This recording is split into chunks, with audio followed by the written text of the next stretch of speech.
Sir ખાસ આજ પત્રકાર પરિષદનું આયોજન કરાયું, ખાસ કરીને સરકારના વિકાસના કાર્યો શું શું છે? આખા દેશની અંદર આદરણીય લોકપ્રિય વડાપ્રધાન આપણા નરેન્દ્રભાઈ દ્વારા 12 વર્ષ પૂર્ણ કરીને સૌથી વધુ વડાપ્રધાન તરીકેની સેવા આપવાનો જેમને મોકો પ્રાપ્ત થયો છે એ ખુશી છે.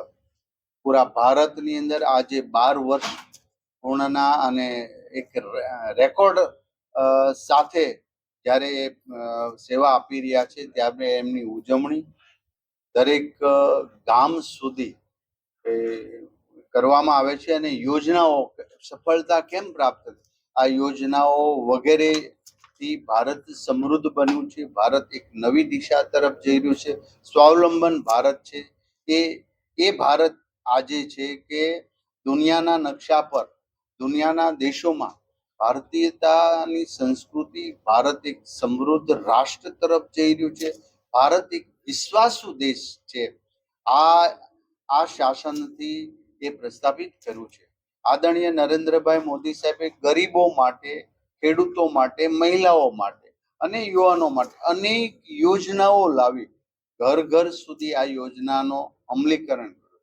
કાશ્મીરથી કન્યાકુમારી, ગુજરાતથી આસામ સુધી ચારેય દિશાઓ તરફ દરેક જાતિ, દરેક ધર્મ, દરેક જ્ઞાતિ પરિવારજન તરીકે સ્વીકારી અને એની સાથે એમને દરેક યોજનાનો લાભ મળે એ હેતુ માત્ર આઈડેન્ટિટી એ ગરીબ છે, કોઈ જ્ઞાતિ, કોઈ ધર્મ, કોઈ જાતિ આધારિત એક પણ યોજનાઓ ન કરતા આજે આયુષ્માન કાર્ડ, ઉજ્જવલા યોજનાઓ આ બધી જ બાબતોમાં ગરીબ માટેનું અને ખાસ કરીને જે આજે ડાયરેક્ટ ગરીબોને સવલત મળે છે અને ડાયરેક્ટ 100 રૂપિયા જ્યારે એને મળવાના પ્રાપ્ત થાય 100 રૂપિયા એ લાભાર્થીના ખાતાની અંદર જમા થાય છે.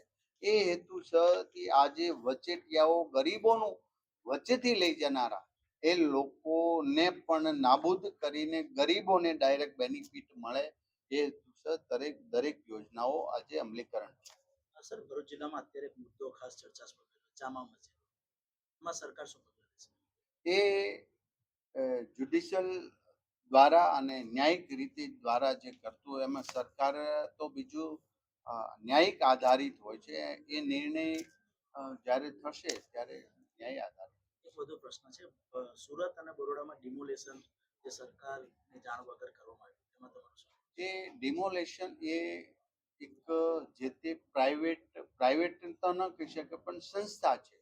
એસએમસી એટલે municipal corporation, Ahmedabad municipal corporation, Vadodara જે તે દબાણમાં આવતા હોય એ પ્રકારના એના નીતિ નિયમ પ્રમાણે કામગીરી કરતા હશે.